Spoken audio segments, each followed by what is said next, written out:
Hi, I'm Ronnie from Ronnie's Garage. We're having our monthly tech meet here today, and we're going to be working on Silver Cloud 1 steering box. So now we're going to hook up the hoses. So this one I should be able to hook up. This is from the pump. This is the high pressure. I just use the banjo.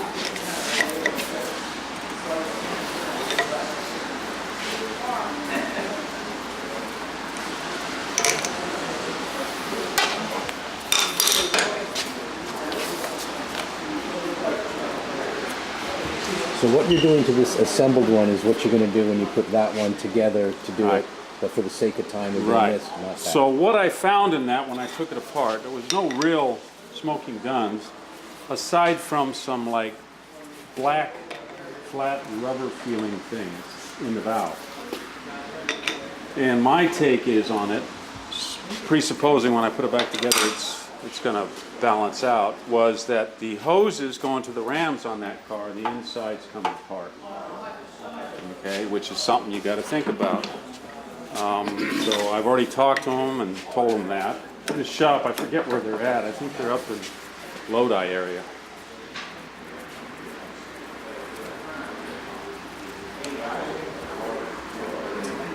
This isn't the box that was here last. Yeah, this is the one I went through before, and then I talked to the guy who owned it, and I'm just going to revisit it. I just want to make sure it's even, because the way he talks, even though I think I found something. Remember I found there was the extra washer, we couldn't figure where it went? I still haven't figured out where it went, so I'm just revisiting it. Is that a polite way of saying you're redoing it? No, it's not apart yet, is it? I'm just revisiting. Double checking. That's a better way to put it. Quality testing. Isn't that it? Is that what they say in the aircraft industry?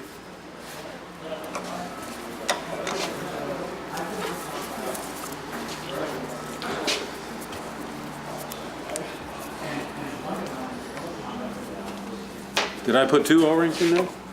See, this is where the squirt can come. If I didn't put both O-rings, I think I did. Well, and it's pointed that direction. You only saw one. See, now then you got me thinking. There's one. There's the other. Good. What are the 2 of them? Down This is a banjo right here. It has an O-ring on either side. Oh, I didn't see it on the top. That's what I didn't see the top. That's what I thought was missing.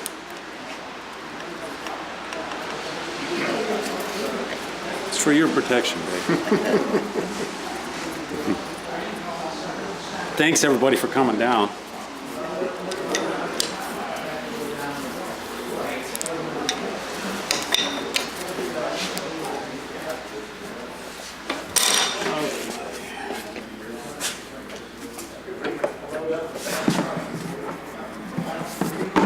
It leaves you to do it eventually in the car. Oh, well, in the car, yeah. I did that once. This is the return line.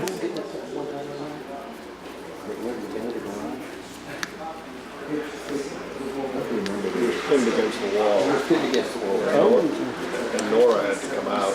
Jim Toole was pinned one time against the garage wall, screaming for his wife. There were probably expletives too, right? Well, like I say, if it's low idle, it's just enough to hold you, but it's not going to squish you. But Right. not going to kill you, but it's. But not on fun. fast idle, it might do some damage. Yeah. But I was worried about my toolbox. Yeah. I didn't want to ruin my toolbox. They're expensive, you know. Will Hoyt did some oddball stuff. Did you ever see that? The one with the bicycle chains, and he converted from a right hand to a left hand drive with the bicycle wheel. It was an S1, right? He built that green MG looking body. Some weird stuff. Yeah, I saw that steering wheel. Okay, let's fire up this pump. Okay, let's double check all the tightness. One more time. Everybody's afraid of getting wet. No, heading back. You guys. There's a face shield around here. Once it's running, I'll get closer. If it's worse, it doesn't matter where we are. No. on this side of the machine, we got confidence in you running. Over there, they don't. Well, you got 3 hoses on that side, we only got 2 on this side. What do they say in the operator? Clear? Clear prop. That's the air in the system.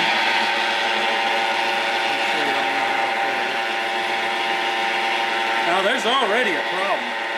You see one side, it's got pressure. The other has nothing. So it's wanting to turn by itself right now. And it looks like the valve is bouncing.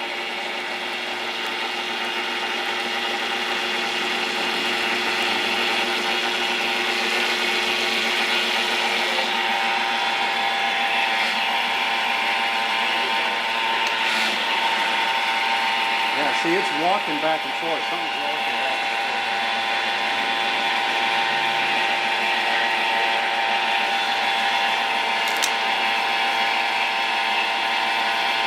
Oh, we're full.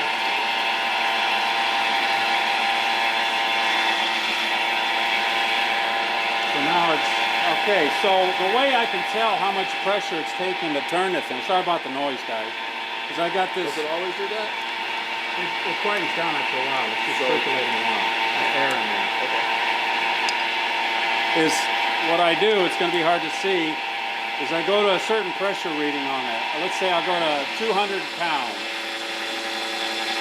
And I look here on how much, that's like 2.75 Newton meters. Okay? And this is not a clicking torque wrench. So let's go to 200 on the other one. Taking a lot more.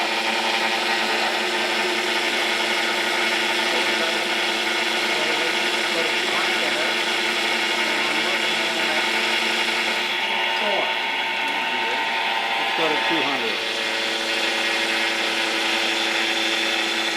Okay, and that's 4. But what we've done here is we've got this plate in there. Do that. So something's walking back and forth inside. See that? That's what he's worried about, I think. Because it should be, when it's set in the center.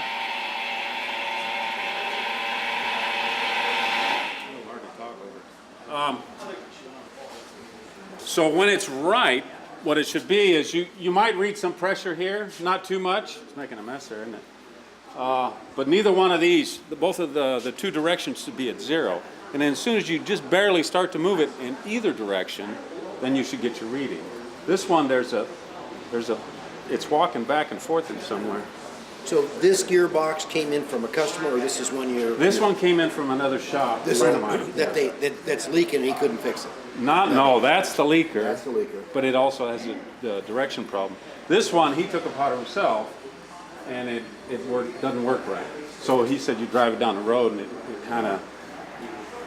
And I had it apart. You can, yeah, I can feel it right here. Something's walking back and forth. Go ahead. You can feel the resistance, but there's a play in the center, and it shouldn't be. So, well, you got a machine fit, so how do you adjust that?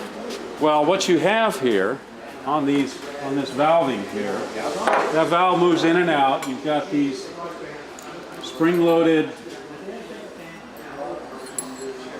deals that actually push the valves, right? Right. And there is a setting for how much that shaft's supposed to move back and forth. Not only do you have to get those valves centered in there with those washers, but you've got to adjust how much it moves, the whole thing. Because as you move these spring-loaded plates, it's moving the valve. You get all these in between. These have little springs here, so it's supposed to move back and forth. There's 2 pistons here, so those whole things move back and forth, but how much they move is what's important. So this little play here is the issue. How do you correct it though? Because if it doesn't look like they're worn. Well, everything, it's all held together. First of all, there's 4 washers in there. There's actually 5. So you adjust it on your shims? Yeah, so there's actually, let me, no, I don't want to mix these up. This right here is your worm gear. Now you'll see it has an adjusting washer back on this end. Okay, okay? And then it has one on this end too that goes underneath that bearing. So what that does is finds this center spot for this, okay? Now these are up against, they're right up against this, okay? So the other two washers on either side of the spool valve center that within this, okay. okay? And it all bolts on there. The amount of tension that, you know, that holds that together and determines how far it moves back and forth is on the very outside, this last washer.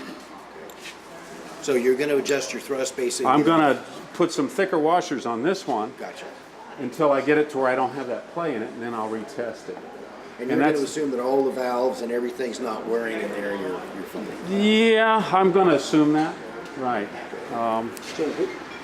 So what actually shifts that spool valve is this center shaft is moving with respect here. So if we would Right, put a so dial, this is being held, so this whole center shaft moves back and okay, forth. so if we put a dial indicator on here, we would see this moving.